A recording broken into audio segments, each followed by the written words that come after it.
Me on käyty läpi apostolien tekoja täällä näin ja otsikkona on ollut se Te saatte voiman, mikä on sen kirjan tämä tämmöinen ydinsanoma, mikä sitten kaikki muu sitten seuraa sitten sitä tässä kirjassa. Ja viime kerralla kun tästä puhuin, niin oli tuo Stefanuksen kohta tämä ensimmäinen marttyyri, jolla elettiin tämmöisiä epävakaita aikoja sillä alueella ja tämmöisiä kuohuvia vuosikymmeniä tai vuosia, jolloin sitten Pilatus maaherra joutui epäsuosioon ja sitten joutui pois virastansa ja sitten siellä voi tapahtua tämmöisiä kaikkia ikäviä juttuja, mistä alkoi tämä seurakunnan vaino siellä.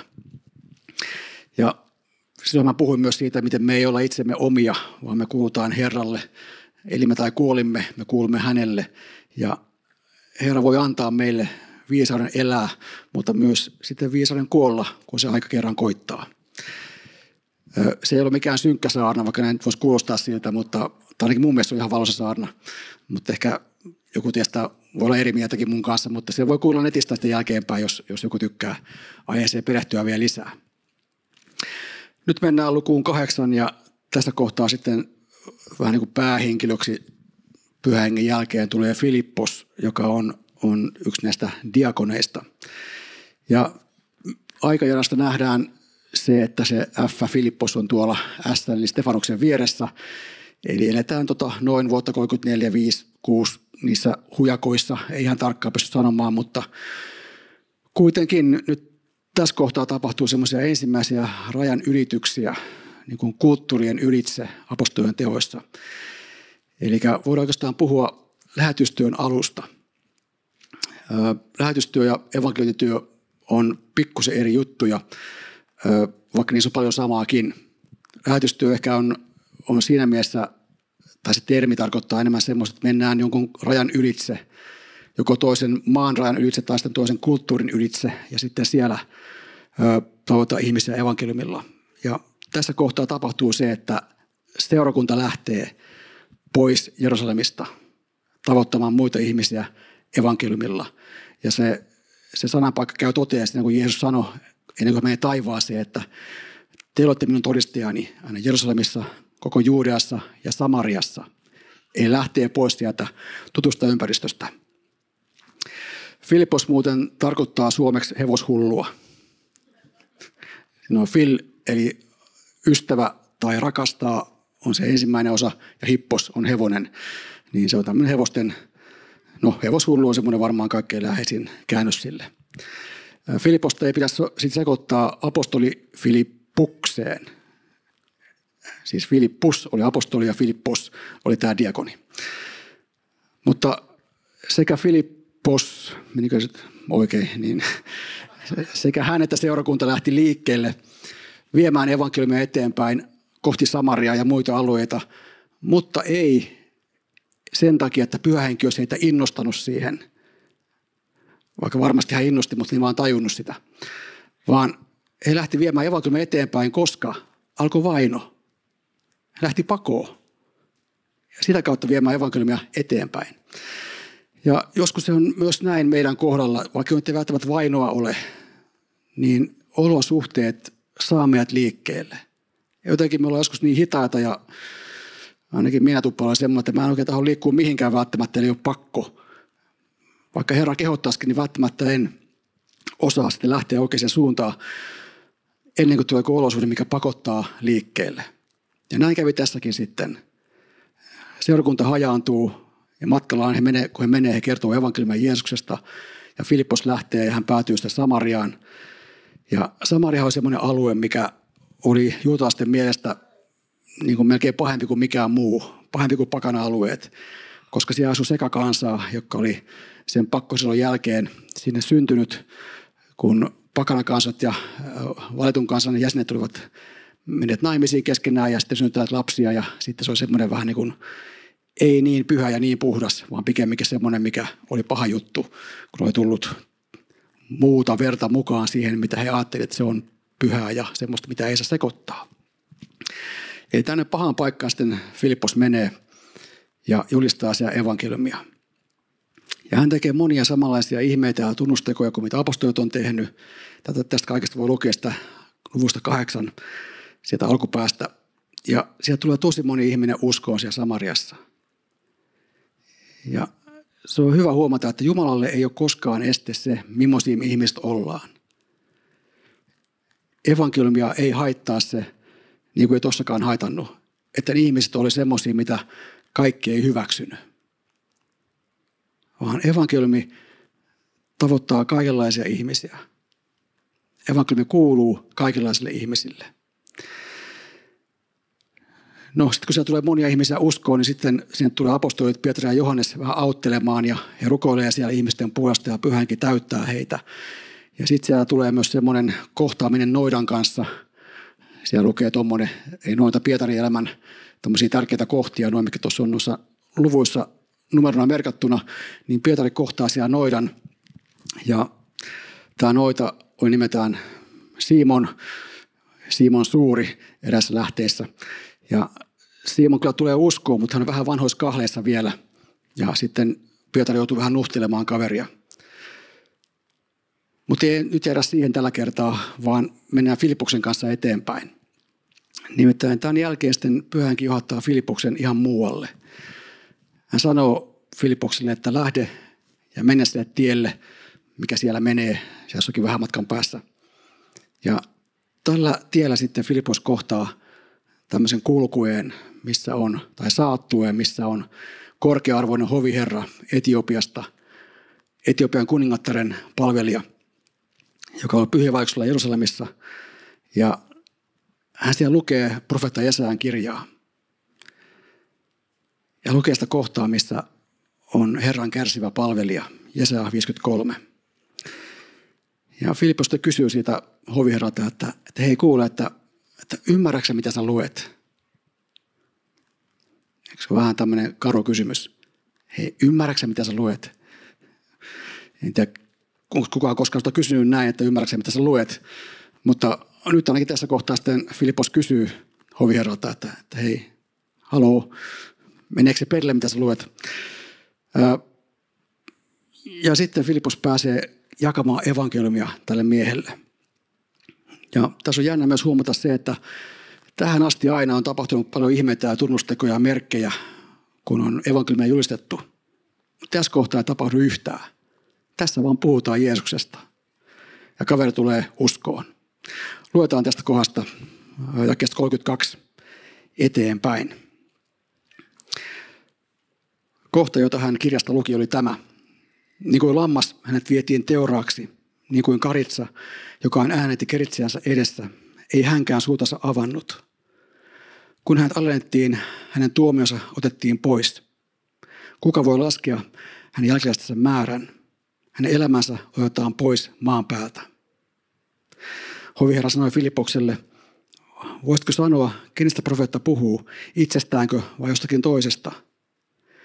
Filippos rupesi puhumaan, aloitti tuosta kirjoitusten kohdasta ja julisti miehelle evankeliumia Jeesuksesta. Matkan jatkuessa he tulivat paikkaan, jossa oli vettä. Silloin hoviherra sanoi, tässä on vettä, estääkö mikään kastamasta minua? Filippos sanoi hänelle, jos koko sydämestäsi uskot, se on mahdollista. Hoviherra vastasi, minä uskon, että Jeesus Kristus on Jumalan poika. Hän käski pysäyttää vaunut ja he molemmat, Filippos ja hoviherra, astuivat veteen ja Filippos kastoi hänet. Tämän jälkeen sitten Pyhä Henki tempaa Filippoksen jonnekin ja sitten hän löytyy myöhemmin vähän etelämmästä, jossa hän sitten jatkaa evankeliumin julistamista. Ja kun lukee apostolien tekoja eteenpäin, niin sitten siellä loppupäässä Filippos on jo perheellinen mies ja hän tapaa Paavalin, mutta se on sitten oma juttunsa. Ja traditio kertoo, että sitten myöhemmin Filippos matkusti nykyisen Turkin alueelle ja sitten siellä sitten kuoli yllättäen luonnollisen kuoleman vanhana miehenä. Mutta tässä kohtaa kun ollaan, niin haluaisin nostaa esille nyt ennen kaikkea tämän kasteen. Hoviherra kuuli evankeliumin, uskoi ja sitten hän lähti kasteen jälkeen ikään kuin uuteen elämään Jeesuksen seuraajana, hänen opetuslapsenaan. Ja kaste on semmoinen, mikä kuuluu jokaiselle kristitylle. Se on tosi tärkeä osa meidän uskoa. Tämä opetus tänään on oikeastaan muuten kaksiosainen. Niistä ensimmäinen on nyt tämä tässä näin. Sitten toinen on netissä ensi viikolla. Se voisi katsoa sieltä. Mutta nyt puhutaan kasteesta ja netissä sitten se pätkä on sitten evankeliumin kertomisesta vähän tarkemmin. Mutta tämä kaste, niin sehän on semmoinen juttu, mikä tuppaa erottamaan kristikuntaa toisistaan. Ja moni ajattelee, että tässä maassa yllättäen, että vauvana saatu kaste on se oikea kaste.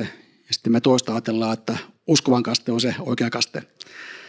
Ja vapaakirkossa oli alussa, silloin kun tämä kaikki alkoi, niin oli käytössä molemmat kasteet.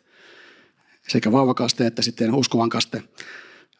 Mutta sitten 50-luvulla niin kävi semmoinen käänne, että sitten ikään kuin enemmistö voitti tämän uskovan kasteen kannalle. Ja sitten ruvettiin harrastamaan vain sitä. Ja osa vapaa-seurakunnista on aika tiukkoja sen suhteen, että jos haluaa olla jäsen, niin pitää olla kastettu uskovana. Mutta meillä täällä Espoossa on ollut pikkusen semmoinen, voisi sanoa, että väljempi linja tässä kohtaa. Että vaikka me opetetaan uskovien kastetta, niin me on kuitenkin annettu omantunut vapaus siinä, että jos nyt kokee, että se vauvana saatu kaste on riittävä, niin me emme pakota kasteelle uudestaan. Mutta kuitenkin palaamme tähän asiaan aika ajoin uudestaan ja uudestaan, niin kuin tänään esimerkiksi. Jos tämä asia on sulle ajankohtainen, niin nyt kannattaa miettiä, että olisiko kaste sulle kenties myös ajankohtainen lähiaikoina. Kirkkojen välillä on ollut paljon myös kasten riitoja. On lähdetty vääntämään kättä ja peistä siitä, että mikä on se oikea tapa kastaa. Mutta ehkä nykyään enemmän jo on löydetty kunnioitusta toisia kohtaan siinä, että halutaan löytää sitä, mikä yhdistää meitä myös tässä kohtaa, ei sitä, mikä erottaa meitä.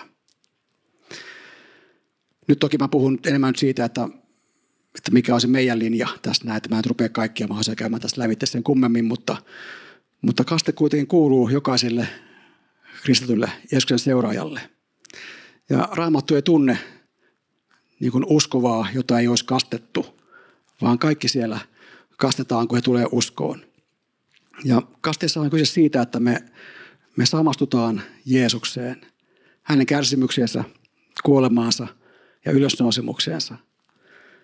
Kun ihminen painetaan veden alle kasteessa, mikä on se meidän tapa yleensä kastaa, niin hän ikään kuin haudataan siinä, niin kuin Jeesuksen haudattiin, kun hän kuoli. Mutta hän ei jää kumminkaan sinne veteen tai kastettava, vaan hän ottaa sitä ylös. Ja se vertauskuva on se ylösnousemus, mikä Jeesus koki, kun hän nousi kuolleesta. Kaste ei kuitenkaan ole meidän näkemyksen mukaan pelastuksen ehto. Vaikkapa ristiryöväri oli tämmöinen esimerkki, jota ei keritty kastaa. Ja kuitenkin Jeesus sanoi hänelle, että tänä päivänä sinä olet minun kanssani paratiisissa. Markuksen evankeliumin lopussa on tämmöinen kohta, missä sanotaan, että joka uskoo ja saa kasteen on pelastuva. Joka ei usko, se tuomitaan kadotukseen. Eli tässä lopussa ei puhuta enää muusta kuin uskosta, ei puhuta kasteesta enää lainkaan. Mutta kuitenkin usko ja kaste kuuluu niin kuin samaan pakettiin, niin kuin tämän hoviherran kohdalla. Hän kuuli evankeliumin, hän uskoi siihen, hänet kastettiin. Meillä nykyään se on vähän niin kuin erillään toisistaan nämä kaksi asiaa. Ihminen tulee uskoon ja sitten hän saataan kastaa vasta vuosien päästä uskovana. Myös niin kuin vapaakirkossakin joskus näin käy. Ja siihen on monia syitä, mutta ehkä jokainen tietää itse, miten ne sun kohdalla saattaa olla. Itse mä oon tullut uskoon 16-vuotiaana ja se tapahtui niin kuin vuosi riparin jälkeen. Mä oon siis itse evankelut-taustainen ja kun mä opin tuntemaan Jeesuksen, niin mä opin tuntemaan myös aika pian sen jälkeen sekä helluntalaisia että vapaakirkollisia nuoria, jotka oli mun sitten ystäviä myös sitten sen jälkeen. Ja kun heidän kanssaan pyörin, niin ihan väkisin tuli tämä kasteasia esille meidän jutuissa jostain kumman syystä. Ja mä rupesin oikeastaan niin kuin sitten painiskelemaan sen kanssa, että mikä tästä on se oikea tapa ajatella asioita ja mikä on niin kuin Raamatun opetusasiasta. Ja mä luin tosi paljon Raamattua ja sitten mä luin semmoisia kirjoja, missä puhuttiin kasteesta ja kastekriisistä erityisesti. Ja tämä kastekriisihän on just semmoinen, missä ihminen miettii sitä, että onko se mun vauvana saama kaste oikea vai pitäisikö mun mennä sitten uskovan kasteelle. Mä oon oikein tullut hullua uskovaksi niistä kirjoista, kun ne kaikki osasivat niin hyvin perustella omat kantansa niissä kirjoissa. Sitten mä lopulta päätin, että no mä luen pelkkää Raamattua. Ja sitten siinä kävi niin, että sitten vakuutuin siitä omalle kohdalleni, että kyllä se nyt puhuu aika vahvasti uskovien kasteesta. Ja sitten kävi silleen, että mä menin salaa kasteelle. Sitä en suosittele kellekään. Mutta mä menin salaa kasteelle, kun mä en oikein tiennyt, että miten se tehtäisiin niin kuin silleen fiksusti. Mutta tämä ei ollut fiksu juttu. Mutta sitten mä kumminkin menin yhden kaverin kanssa silleen, että yksi vanha pappa kastui meidät eräänä lokakuisena, hyisenä aamuna. Kun lunta tuli taivaalta, niin hän sitten kastui meidät yhdessä lammessa meidän kotikaupungissa. Se jäi mieleen kyllä. Että jos kylmään veteen pääsee kasteen, niin suosittelen. Hoviherra kysyi tuossa noin, että estääkö mikään kastamasta minua? Filipoksen vastaus, tai oikeastaan vastakysymys, oli aika yksinkertainen. Jos koko sydämestäsi uskot, se on mahdollista.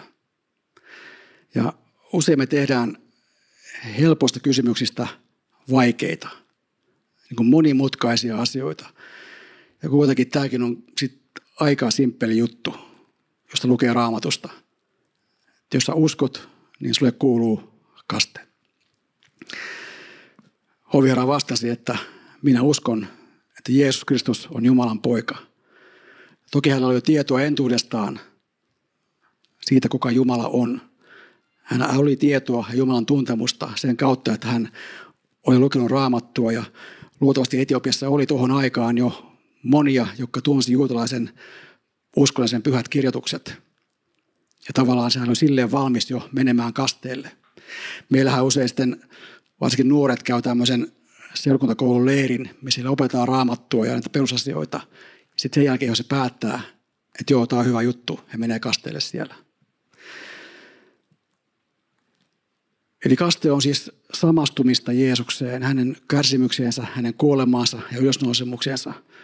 Mutta kaste on myös merkki siitä, kelle sä kuulut. Me painotetaan täällä Vapiksessa henkilökohtaista uskoa. Sitä, että jokainen voi tuntea Jumalan henkilökohtaisesti. Et sä tarvitse siihen jotakin muuta ihmistä tai jotakin välittäjää tai jotakin rituaalia tai muut semmoista, vaan sä voit itse tuntea Jumalan henkilökohtaisesti. Ja jos näin on, niin sitten voit myös mennä ja ottaa vastaan kasteen. Ja kaste on semmoinen, mikä todistaa sulle Kristuksen työn voimasta ja se vahvistaa sun uskoa ja sitä, että pelastus on lahja. Kastehan perustuu Jeesuksen käskyyn, mikä on lähetyskäskyssä. Ja se todistaa myös siitä meille, että me kuulutaan Kristukselle ja hänen perheeseensä, hänen ruumiiseensa.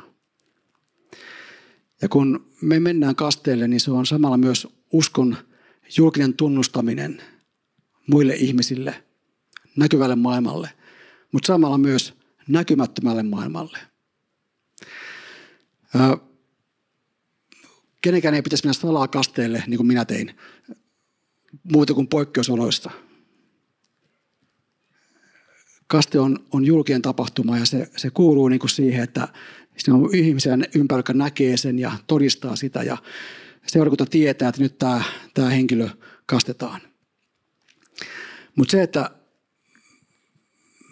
kasteen kautta voidaan myös tunnustaa, että me kuulutaan Jeesukselle niin kuin myös näkymättömälle maailmalle, niin se on usein semmoinen, mikä meitä jää täällä länsimaissa niin kuin ymmärtämättä. Koska me ajatellaan aika usein, että te nyt välttämättä ajattele, mutta että kaikki on, vaan se mikä me nähdään on totta. Että mitään tämmöistä henkimaailmaa ei ole olemassakaan.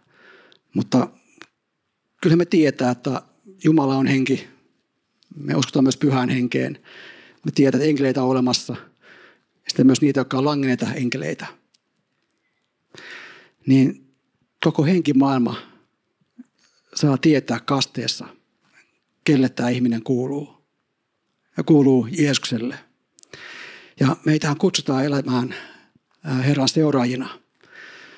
Ja siihen, että me tehdään tarvittaessa parannusta, joka päivittää meidän elämässä. Ja kastekin meitä velvoittaa oikeastaan luottamaan Jeesukseen, yksin häneen ja elämään hänen esimerkin mukaisesti. Usko perustuu aina Jumalan armoon Jeesuksessa ja se vapauttaa meitä elämään Jumalan lapsena ja Herran omina, hänen seuraajinaan. Ja kun me otetaan vastaan kaste, niin se osoittaa myös kuuliaisuutta Jumalaa kohtaan. Sitoudutaan Kristukseen ja hänen kuolemaansa ja ylösnousemukseensa. Ja samalla myös elämään hänen yhteydessään täysillä. Usein ihmiset löytää Jeesuksen vähän niin kuin kahta, tai siis voi kahden eri tavan kautta löytää Jeesuksen. Ensimmäinen on siis se, että kasvaa uskoon pienestä pitäen. Se, että on vaikka uskovan perheen lapsi, niin monet lapset kasvaa siinä isän ja äidin uskon mukana, että se usko on niin kuin itsestään selvä juttu heille. Ja sitten jossakin kohtaa he havahtuu siihen omassa ajattelussaan, että hei, mitäs mä teen tämän Jeesuksen kanssa? Ja sitten kun se oma tietoisuus herää, niin moni uskovan perheen lapsi haluaa jatkaa Jeesuksen seuraamista. Ei kaikki, mutta monet. Ja nekään, jotka ei välttämättä halua lähteä seuraamaan vielä siinä vaiheessa, niin aivan varmasti heille jää sisimpään semmoinen, mitä Jumala on siellä tehnyt hänen sisimmässään. Ja jossain kohtaa se Jumalan kutsu voimistuu uudestaan ja monet senkin jälkeen vielä oppii tuntemaan Jeesuksen. Ja sitten toinen on se, että niin kuin minäkin, niin mä en oppinut tuntemaan Jeesusta pienestä pitäen.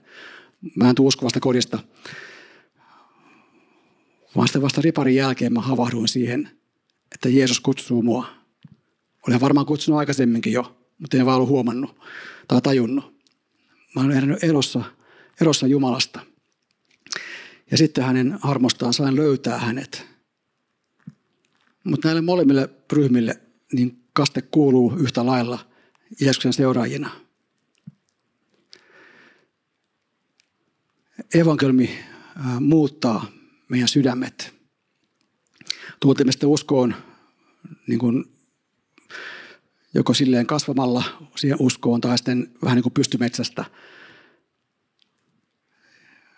Usein uskon ymmärtäminen on semmoinen pitkä prosessi, että se alkaa jossakin kohtaa elää ihmisen sisimmässä. Sitten jossain kohtaa hän havahtuu siihen, että okei, Jeesus kutsuu mua, hän haluaa pelastaa mut omakseen.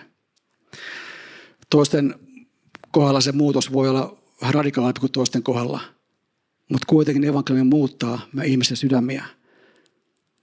Ja sillä ei oikeastaan väliä, että kun kasteelle menee, että onko uskossaan nuori vai jo kypsempi.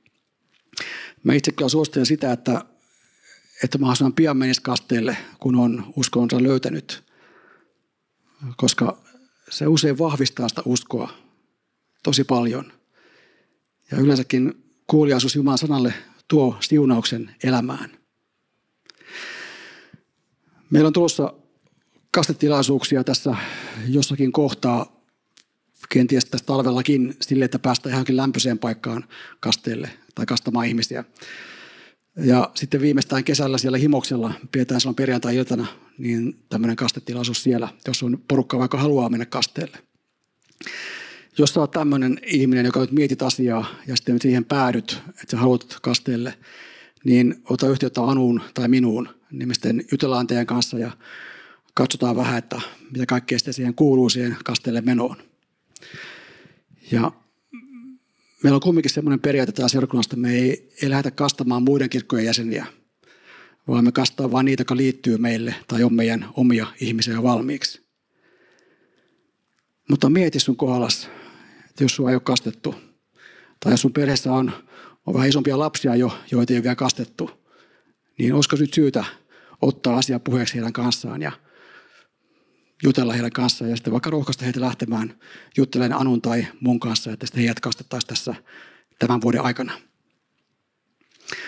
Rukoillaan nyt yhdessä ja pyydetään, että Herra puhuisi meille vielä. Isä, kiitos siitä, että sä oot lähettänyt poikas tähän maailmaan meitä pelastamaan. Ja kiitos siitä, että sä oot myös antanut meille kasteen tämmöiseksi näkyväksi ja konkreettiseksi tavaksi, miten me voidaan meidän usko tunnustaa julkisesti sekä näkyvälle että näkymättömälle maailmalle. Mutta myös, Herra, kokee se, että tässä me jätetään meidän vanha elämä taakse ja aloitetaan uusi sun kanssa. Herra, kiitos siitä, että sun armo ja rakkaus kantaa meitä. Ja vaikka me kasteenkin jälkeen voitaisiin langeta syntiin, niin kuin me usein tehdään, niin sun rakkaus kuitenkin pysyy voimassa ja sun liitto pysyy voimassa meitä kohtaan. Herra, kiitos, että me voidaan samastua meidän elämässä sinuun, niin kuin kastiessakin. Että me on kuoltu, Herra, sun kanssa yhdessä, mutta myös saatu herätä uuteen elämään sun kanssa. Ja Herra, pyytää, että sä puhuisit meille ja ohjaisit meitä ja Herra, vakuuttaisit meille sitä, että mitä sun sana opettaa. Herra, kiitos siitä, että sä haluat julistaa meille uutta elämää. Etkä pelkästään julistaa, vaan myös tehdä sen todeksi meille jokaiselle. Ja kiitos siitä, että kastekin sitä samaa tekee. Se julistaa meille uutta elämää sinussa, joka olet kuoleman voittanut ja ylösnoussut. Kiitos sulle, Jeesus, tästä. Kiitos, Jeesus. Amen. Tämä on siis se ensimmäinen osa. Ja se toinen osa tulee ensi viikolla jossain kohtaa sinne meidän YouTube-kanavalle. Ja se voi sitten katsoa sieltä. Ja mä toivon, että sä katsot sen. Siihen liittyy sitten myös pieni tehtävä siihen opetukseen. Nimittäin nyt tulee mainospuhe tämän puolesta. Miksi kannattaa katsoa? Eli mä siinä vähän jaan siitä, että miksi on tärkeää, että jokainen meistä osaa kertoa evankeliumin ydinkohdat. Että vaikka sä et olisi evankelista, niin siitä huolimatta sun olisi tärkeää osata kertoa evankeliumin ydinkohdat. Se oma todistus, mitä Herra on sulle tehnyt, miten sä oot löytänyt hänet, on toki myös tärkeä juttu. Mutta siihen palataan sitten myöhemmin vielä tämän vuoden puolella. Tämä on silleen eri juttu, tämä evankeliumin kertominen, että siihen sä et puhu itsestäsi, mitä Herra on sulle tehnyt, vaan sä puhut siitä, mitä Herra on tehnyt meidän puolesta. Sun puolesta, se sun kaverin puolesta, joka tunne vielä Jeesusta. Tuossa Raamattupaikassa, mikä me luettiin, niin tämä hoviherra luki Jesajaa ja Filippos sitten aloitti tuosta kirjoitusten kohdasta ja julisti miehelle evankeliumia Jeesuksesta, sitä Jesaja 53.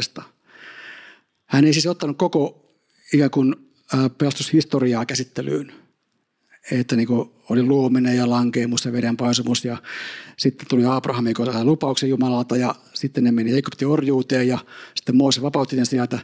Se ei puhunut mitään näistä asioista, vaan Filippos tuli tilanteeseen, hän kuuli mitä siellä on meneillään, hän tarttui siihen hetkeen ja siihen sanaan ja alkoi puhua Jeesuksesta, julistaa evankeliumia. Ja sunkin kohdalla voi tulla sama tilanne vastaan, tai no samankaltainen ehkä, ei varmaan sama, mutta samankaltainen tilanne vastaan. Sä menet johonkin hetkeen, missä joku ihminen ehkä ihmettelee jotakin asiaa ääneen. Sitten sä voit kysyä siitä, että ymmärrätkö sä, mitä luet, tai jotain muuta. Tai sitten joku se, mitä hän sanoo sulle, niin on vähän niin kuin semmoinen, että nyt tässä on pelipaikka. Niin kuin tiedätte sen lauseen, tai laulu, että siinä on paikka, mikset lauo, helluree ja niin päin pois. Niin tämmöisiä hetkiä meillä voi tulla hyvinkin vastaan ihan meidän arjen keskellä. Että me tajutaan, että nyt tässä se on. Maali on niin kuin auki. Nyt pitää vaan lämästä pallo. Ja tämä, että sä opit kertomaan evankeliumin, niin on se, niin kuin se sun lämäri sit sinne maaliin. Meillä on muuten tässä perjantaisin säpävuoro täällä tuossa salissa. Mäkin olin siellä pelaamassa viime perjantaina ja siellä on tällä kertaa vähän nuorempia miehiä mukana, niin mä joudun juoksemaan ihan kauheasti, mutta tein muuten muutaman maali. Kun ne laukasi suoraan mun pailaisen pallon, niin se meni suoraan sitä kautta maaliin. Mutta pitää olla paikalla ja mailla niin kuin valmiina, niin sitten se pallo voi mennä maaliin. Se, mitä sitten Filippos puhui tuossa kohtaa hoviherralle, niin se ei ole säilynyt meille. Mitä ihmettä hän on puhunut tällä hoviherralle Jeesuksesta? Mä käytän siinä kakkososassa pienoisevankeliumia apuna. Ei tämä hyvin tuttu kohta. Niin paljon Jumala on rakastanut maailmaa, että antoi ainoan poikansa, jotta yksikään hänen uskoon hukkuisi, vaan saisi iankaikkisen elämän. Mä käytän sitä niin kuin ikään kuin taustana sille, että miten sä voit 2 minuutissa kertoa evankeliumin toiselle ihmiselle. Eli vähän niin kuin tämmöinen hissipuhe evankeliumia, kun on vaan lyhyt aika käyttävissä. Miten sä kerrot sen niin, että sä oot kaiken tärkein mahtumaan siihen, ettei mitään jää pois, mitä olennaista. Se mahtuu 2 minuuttiin, ainakin melkein. Mä kokeilin. Ja mä toivon, että säkin kokeilet.